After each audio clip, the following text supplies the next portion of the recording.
berat. Cut Nyak Dien, tanggal 12 Mei tahun 1848 sampai 6 November tahun 1908. Seorang pahlawan nasional Indonesia dari Aceh yang berjuang melawan Belanda pada masa Perang Aceh.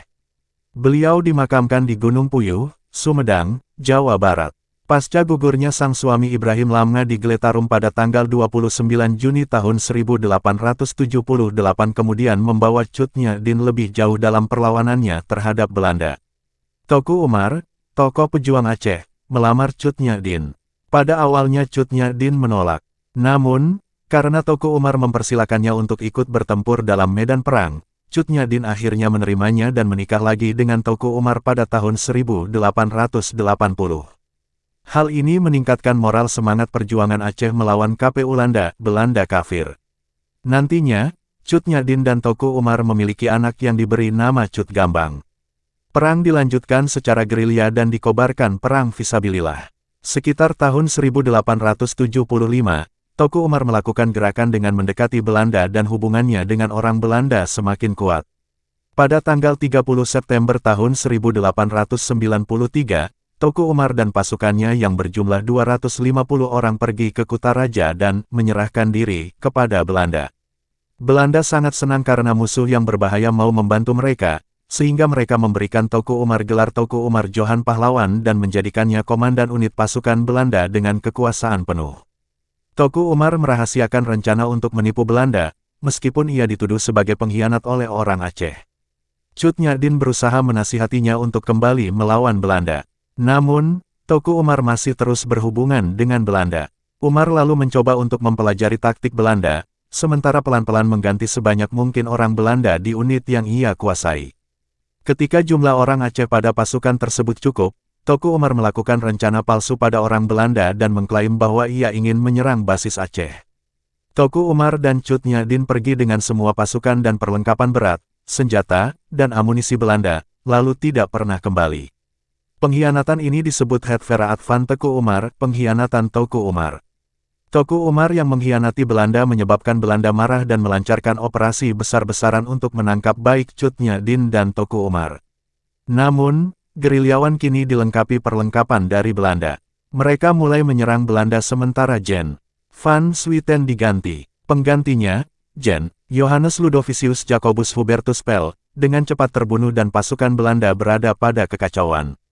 Belanda lalu mencabut gelar Teuku Umar dan membakar rumahnya, dan juga mengejar keberadaannya.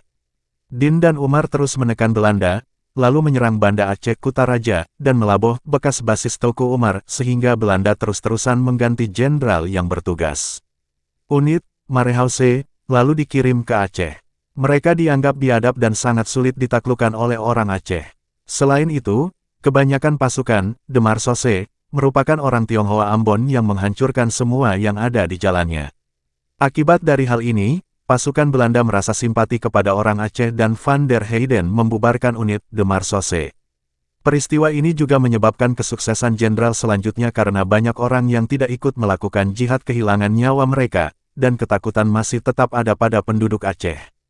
Jenderal Johannes Benedictus van Heutz memanfaatkan ketakutan ini dan mulai menyewa orang Aceh untuk memata-matai pasukan pemberontak sebagai informan sehingga Belanda menemukan rencana Teuku Umar untuk menyerang Melaboh pada tanggal 11 Februari tahun 1899.